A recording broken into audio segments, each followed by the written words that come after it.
Examine the painting in front of you. Try to guess what's going on. Sorry, unfortunately, you're probably wrong. This is from 1968 by Joan Miró and is entitled Flight of the Dragonfly in Front of the Sun. Joan Miró was a Spanish artist who lived from 1893 to 1983.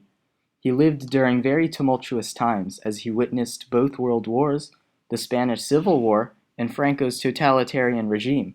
As a result, his work strove for a freedom of expression of the avant-garde. Hoping to cast off old traditions, Miro relentlessly pushed the limits of representation. The next two paintings are self-portraits that outline the development of Miro's style. The first one is from 1919 and features cubist square forms in his clothing. The next was done over 40 years later.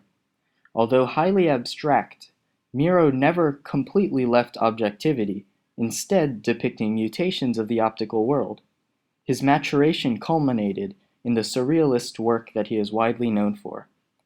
The Farm, in 1922, is a synthesis of his Cubist and Surrealist tendencies. A depiction of his family's farm, the ground seems to push upward as the viewer looks into the work, squishing the foreground up against the surface in a Cubist manner. Also Cubist is the geometric outlining of the ground. In a Surrealist manner, however, Miro channels the energy of the land and creates a mixture of fragmented buildings and animals. Harlequin's Carnival shows Miro's full embrace of Surrealism. Surrealism was a French modernist movement that grew out of the improvisation and absurdity of Dada art. It originated in 1920s France and rejected the imposition of reason and order, which were believed to have caused World War I. Artists experimented with automatism, or the creation of art without conscious control. Random fragments of life came together in a fantasy world of dreams that were let loose. Also, the hunger Miro experienced during the poor beginnings of his career added to the possessed, often trance-like straits he entered to create art.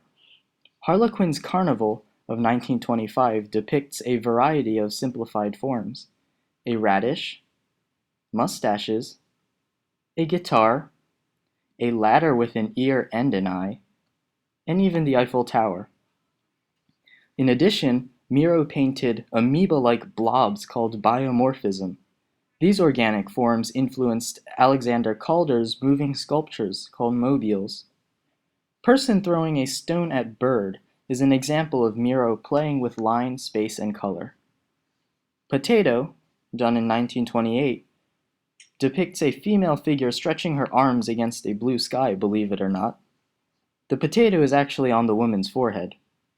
Miro depicts elfin creatures that flutter in the background, one of which has a female head and comes out of the woman's brown nose. The expressive planes of color influenced color field artists like Mark Rothko. Here is Miro's 1933 work entitled Painting. It's okay. Neither Miro nor you know what is being represented. Neither does Lisa Simpson. Traditional critics and skeptical present-day art history students attack Miro's work for its dreamlike quality. Why does art, however, have to be realistic? I enjoy it because of the dynamic feeling it induces in me, the emotion that it can create. It doesn't have to depict anything in particular to be art. Art is about feeling, not seeing. It is about the idea, not the execution. As always, it was my pleasure to explore art with you. I'm art historian Andrew Park, and I hope you get hooked on art history. Please drive home safely.